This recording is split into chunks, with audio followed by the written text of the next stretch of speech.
My name is Eddie the Cheif Clearwater. My legal alias is Edward Harrington. I was born in Macon, Mississippi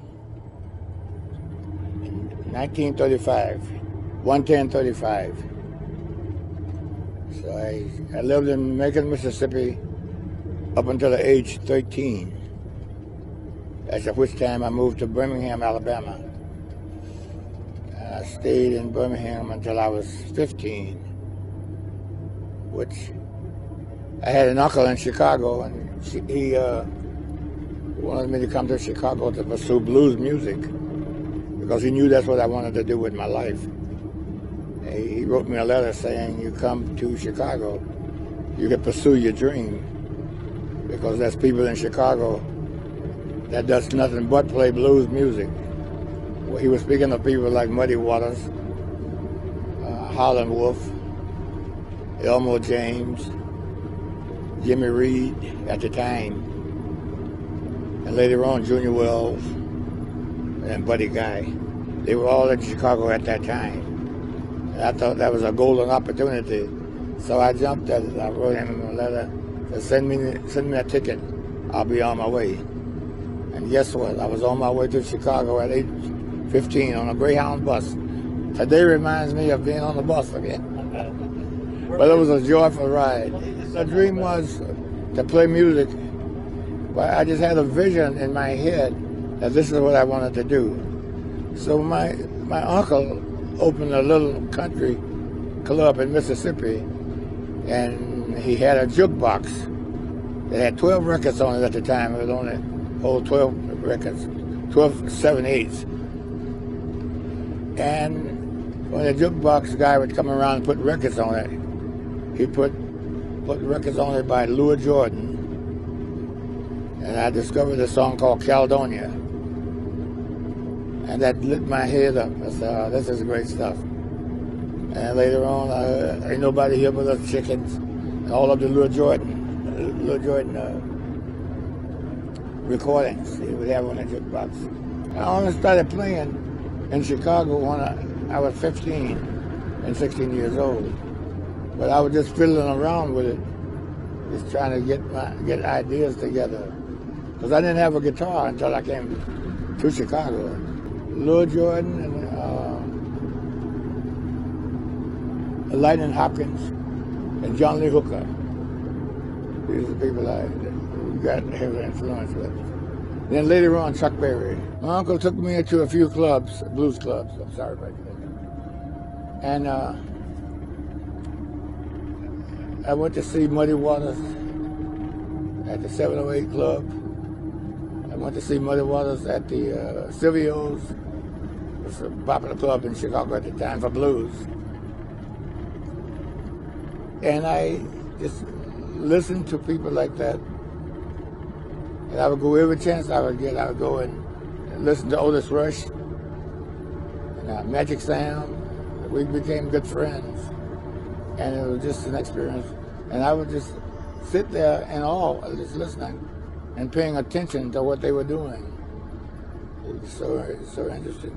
And later on, I met Bobby Rush, and he was just always a riot. He's one heck of a guy.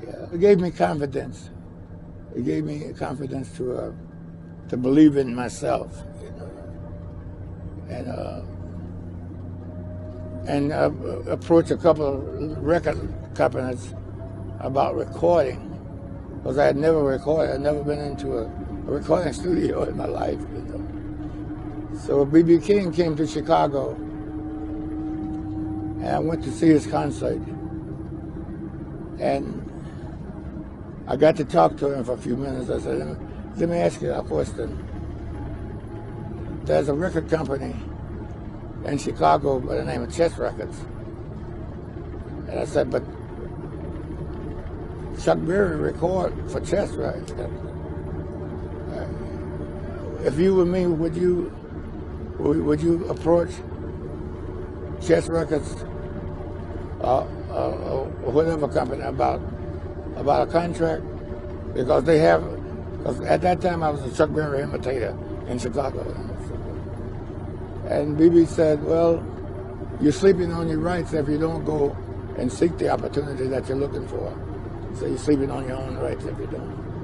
So I took that to heart. I said, thank you. So then I went to pursue other companies.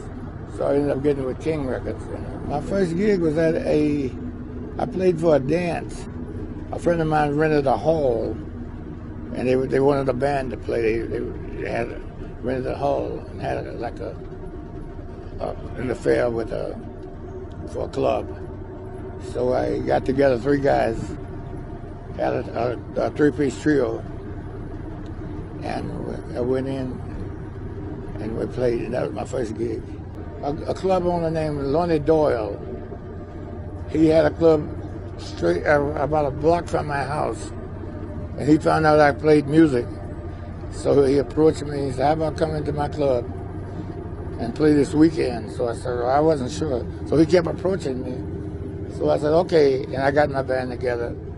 We went in and played for him, so he liked it. He said, well, how about next weekend? You know, I had nothing else to do. I said, and I ended up playing for him for a few months, you know, a few months out of the year, called Lonnie Doyle's Show Lounge, 71st and Stewart in Chicago.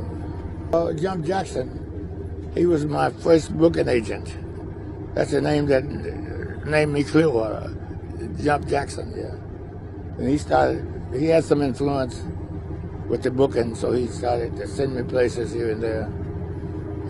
But when I really started booking, when I started touring worldwide, nationwide, is when I got with Rooster Blues Records, Jim O'Neill. That's when I first did my first European tour, and that worked out pretty well. It was myself, Buddy Guy, and Junior Wells, and Hubert Sumner, and Jimmy Johnson, yeah. We were all on tour together, 21 days. The blues, it's a music with a feeling. It's a feeling. It's about the truth, about feelings and truth. I would say when I went to West Africa in the 80s, that I considered that it was quite memorable. And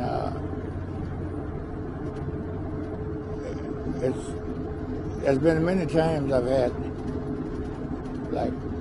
like high points in my life, but this is one of the high points in my life. It was a great tour. It was done by the State Department, and they set it up, and we did like for 4 weeks. Every day they had us at a different place. Just the acceptance, the way it was received, it was quite honorable. I was looking at some film that I have at home of it a couple of weeks ago. Yeah. Oh, well, there's a few things I'd like to do over again, for that matter.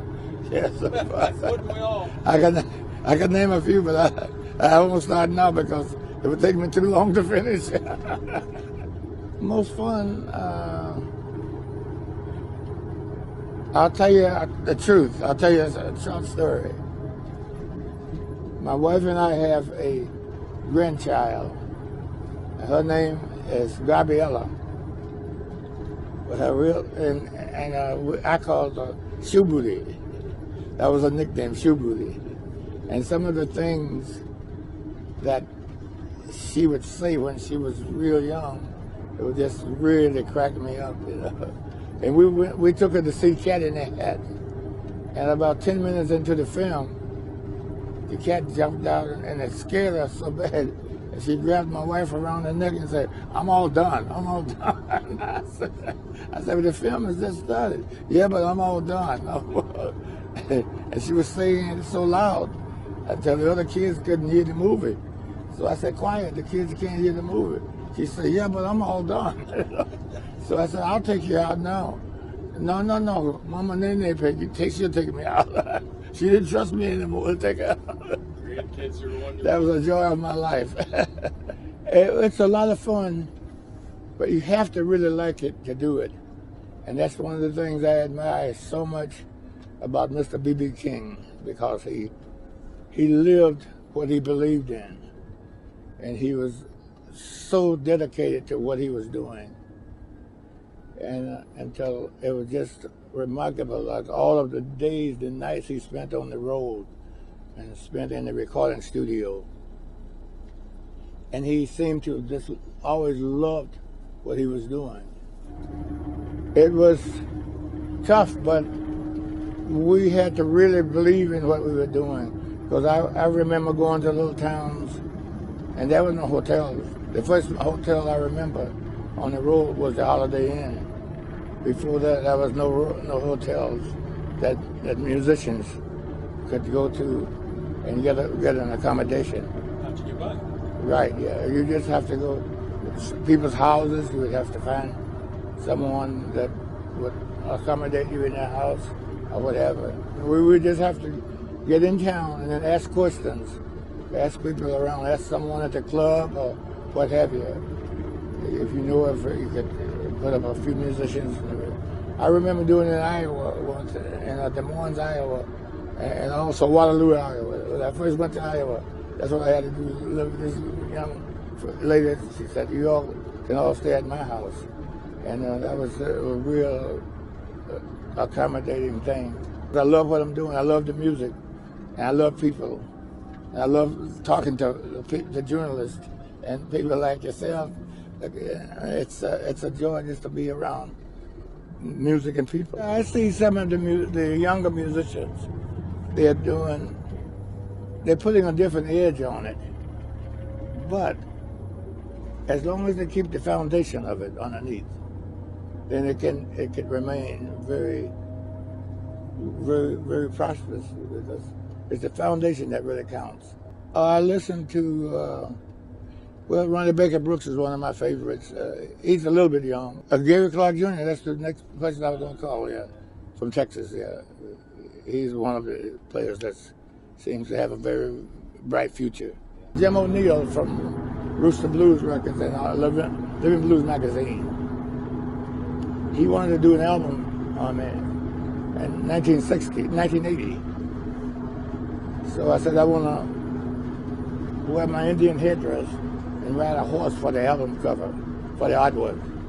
So Jim said, we'll see if we can find a horse farm and rent you a horse to ride for the cover.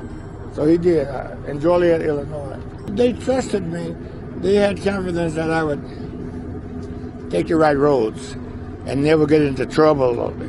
They never worried about me getting into trouble or robbing anybody, doing drugs or anything, because I was never into anything like that. And so they trusted me. So thank God I seemed to make it through without getting any major downfalls. I always try to remain focused.